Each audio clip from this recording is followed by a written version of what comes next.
We're currently headed to Bend for lunch. We're gonna eat lunch at a place I believe called Active Culture. I think that's right.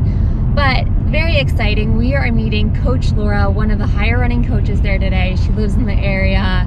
First time actually meeting her in person. Feel like I know her pretty well though. Lots of phone calls and emails, and she is just such a wonderful person, human being, and also a really great coach. So check her out on the Higher Running website if you're looking for a coach for the end of this year or to start 2022 off on a good running start.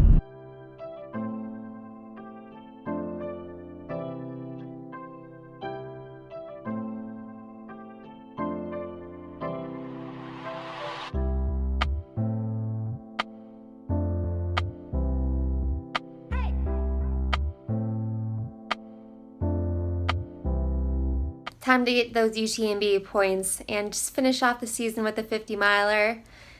It's been a while. It's been a while since I ran 50 miles. And the funny thing is if somebody would ask me my favorite distance, it could be 50 miles, but it's been a few years since I've actually ran the distance. So we'll see if that holds true tomorrow. But the main goal is to get UTMB points. I have 3 from Broken Arrow, need 3 more to run CCC next year. So that's really the main objective. I haven't had time to think about much else lately, or even like I got my training in, but then like once I was done training, I just had so much other things to think about. I haven't thought about the race a ton until today. Like I'm finally starting to feel like a little bit race excitement, but yeah, I guess in a way it's kind of nice where I just really wasn't focused on the race at all after I was done running for the day. But yeah, as I said, the main goal is to get UTMB points, but I'll for sure try my best tomorrow because I don't know another way to run, especially when it's such a far distance. And it's my last race of the season, so I don't need to hold back. But you know, our best looks different depending on where we're at. And after the past month of just dealing with losing a home and then relocating, it's been a lot. So I don't quite know how my best is going to look tomorrow, but I feel pretty good right now, and I'm excited about a day well spent outside and just being able to run in nature in a new place and not having to worry about anything else while I'm out there.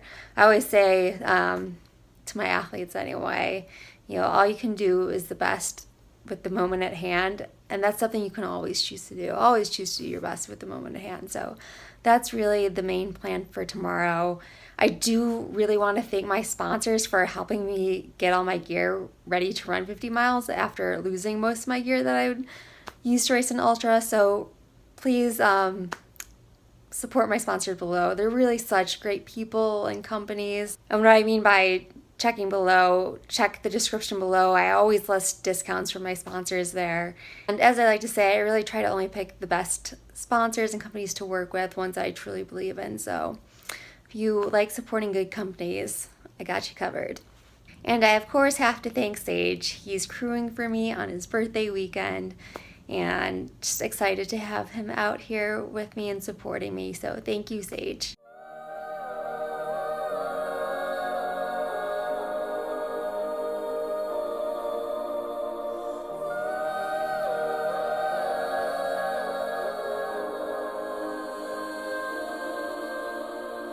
Hey, listen up, I've tried to tell you this 100 times. Not getting better by lying there pretending to cry. You on repeat, you can see, cause you have closed your eyes. You say you listen, but you're missing what it's all about. Rise up now.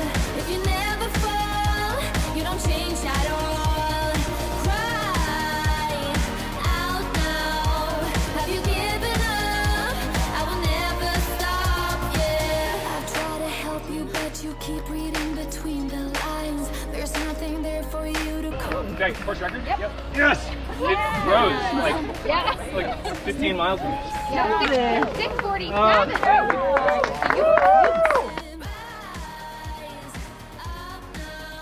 Look out there. Beautiful. We survived the mud, I think. Yeah. Oh yeah. I hate that stupid mud. I know, it's the worst. But it was a good challenge. Yeah, That's a laugh. I know, it's like a mental thing. Yeah. Luckily, everybody has to do it. Exactly, that's what I said. I was hoping it would be better the second time. It was. And a few of you guys have passed. Okay, finally time to do a race recap. I say finally because after the race, Sage and I, we went to visit with his dad and his sister, and soaked in that time, got back and just had a lot to catch up on. Just been putting stuff off the past month or so as I try to train for the race. And man, online shopping for new stuff and also dealing with the insurance stuff, it seems like a full-time job, but starting to catch up on things now. And so it just seemed like a good time to reflect on the race. I did want to mention we have a new hire running coach, Coach Rachel. She is fantastic. So if you're looking for a new coach for the end of this year or into 2022 to start the year off on the right foot, definitely look into both Coach Rachel and Laura. They're such amazing human beings. They're extremely compassionate humans, but also very passionate about running and just being the best coach possible. They're both a wealth of information, so check them out. Because I would say Coach Ray too, but I think she's full right now, but double check on that. Sometimes things change, but our coach openings do tend to fill up very fast. So if you're interested, email whoever you want to coach you right away if they do have an opening. With that said, let's get into talking about the race. So start actually a little bit before the race. On Thursday, race was on Saturday. Sage and I had a really long travel day from where we live now to the airport. It was about a 3-hour drive. Then we were at the airport, flew from Denver into Portland, but then from Portland we had another 3-hour drive to Redmond. And so it was an all-day travel day, and I try to prevent myself from saying this because I feel like it makes it worse, but I'm not a great traveler. I never feel good after long travel days, and that was true after this race. On Friday, I went for a little jog, felt a knot in my back, tried to work it out a little bit, but not too much, because sometimes I feel like I can overdo it and just make things worse. But I was hoping by Saturday all would be great, but started the race and I felt my right back get really tight, and it was kind of going into my hip, and I just felt like my stride was really choppy, and it was uncomfortable. And otherwise I felt good, but I was thinking this could ruin my race. But as soon as I thought that, I countered that thought and told myself, I feel really good otherwise. Just keep running. Maybe I'll loosen up. There's always something good to focus on, so let's find other things to focus on. Low back aside, the race started out pretty hot, and I knew I was starting out too hot. In my mind, I knew that the effort I was trying to put in was 50K marathon trail effort, and I knew I should slow down. But there was a woman ahead of me and I wanted to keep up, and so I did. And that was definitely a mistake. I paid for it later in the race. Even though on paper it looks like it worked out, I definitely paid for it. And I found out later that the woman who I was chasing was really, really fast, and I really should have let her go. But for about, I don't know if it was 15 miles and 17, I don't know, maybe somewhere around there. I did end up passing her on a climb, which is typically grinding out a long climb is my strength. And there's 2 loops of the course, and there's a really long grinder on each loop. And so that's where I ended up passing her, but I should have been able to hold a much faster pace during the race. And so again, even though it worked out, that was a mistake I made. So something I learned from. And also with that and the traveling, now it's with the 3 hours to the airport, Sage and I, we really have to think about how we travel ahead for races. So 2 things I learned. But otherwise, I was running with men or alone really for the rest of the race. What do you need? I never died. I typically don't die in races. I just slow down. But I can always normally keep running and hike a few steps here and there. Nutrition, it was okay. You know, if all my nutrition products weren't lost in a fire, I probably would have trained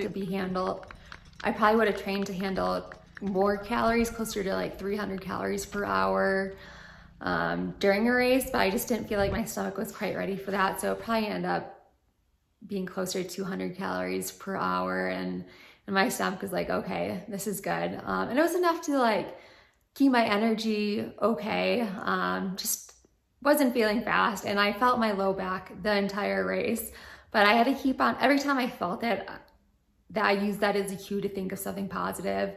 And what typically worked best, unsurprisingly, is just focusing on my breath and trying to relax and take deep breaths. And that makes sense. It probably relaxed my back muscle the most.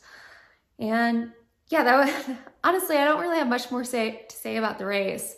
Ran with some really nice men out there who kind of helped each other along. Aid station people were amazing.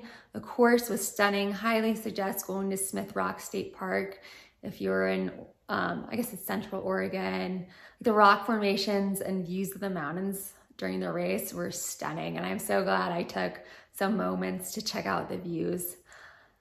Yeah, I honestly don't have a ton to say about the race besides that, you know, I didn't feel dialed in. I think with everything going on, I honestly didn't have much time to think about the race, which can be a good thing, but I also feel like with a little bit more focus, I just would have been more dialed in. But I am extremely proud of myself for holding it together and accomplishing my goal. And I did it like during a crazy time. You know, place burned down, moved towns, and just it was a lot. But I think because I was really conscious of my thoughts and the thoughts I wanted to think, I got to the race at least feeling happy. And I think that's a big reason why, even though it wasn't perfect a race, my back really annoyed me most of the time. Like I was able to stick with it, stay positive, get it done. And I'm so excited that I finally got back to racing 50 miles. I haven't finished a 50-mile race since 2016. Now I did run the Grand Canyon rim to rim to rim, I believe it was 2018, but it's been a while and I never meant to take a break from running 50 miles. I still really love that distance, found that out last week, and it was a long journey to get back to racing 50 miles. And I'm not just proud of myself for how I handled the past month, but really the past few years. You know, to get back to this place, I had to ignore what some well-meaning doctors told me, that I should find a different sport. Had to believe myself, had to learn to enjoy other activities besides running, which was a great challenge. And I'm so glad I focused on what I could do instead of what I couldn't do. And I'm proud of myself for loving myself through it and loving my body through it. And I think that's all those things, believing myself, caring about myself, enjoying life anyway, is the reason why I'm back to running 50 miles. So what's next? What's next is an off season.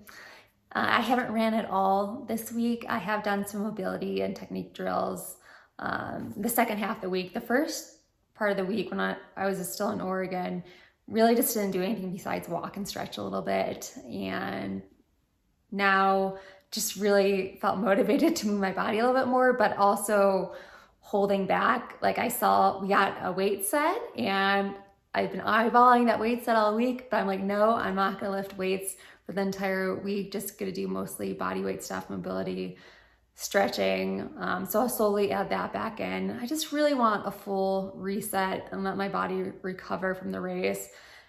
Because the thing to know about running ultras or even a marathon is that even once your legs feel good or your body feels good and your energy returns, you're probably not fully recovered. It takes longer than a week to recover from the race. There's a lot of other stuff that goes on, from hormones to bone health, etc. That's another video topic altogether. So yeah, just been taking it easy, gotta enjoy the off season, enjoy the holidays, soak that up, and just slowly start building in stuff. And then I'm gonna start a road training block. If I look back on this year and think about what I need to work on the most, it's just getting back speed. After a few years of not doing road and track workouts, just mainly due to Achilles pain, that's the big thing that I felt like hurt me this year, is just not having that raw speed to keep up with people who do. And so I'm hoping that doing a few months just focusing on that will really help me going into next year. And it really does help with mountain races, especially on fast downhills. Like, just having that leg turnover and speed is so important. That's enough of me talking, but I do want to thank you for all the nice comments on the last video. And one thing I've gotten from, I don't know, really life, but especially like the past month has reinforced this, that in challenging situations, there's often very big opportunities if you maintain the right mindset.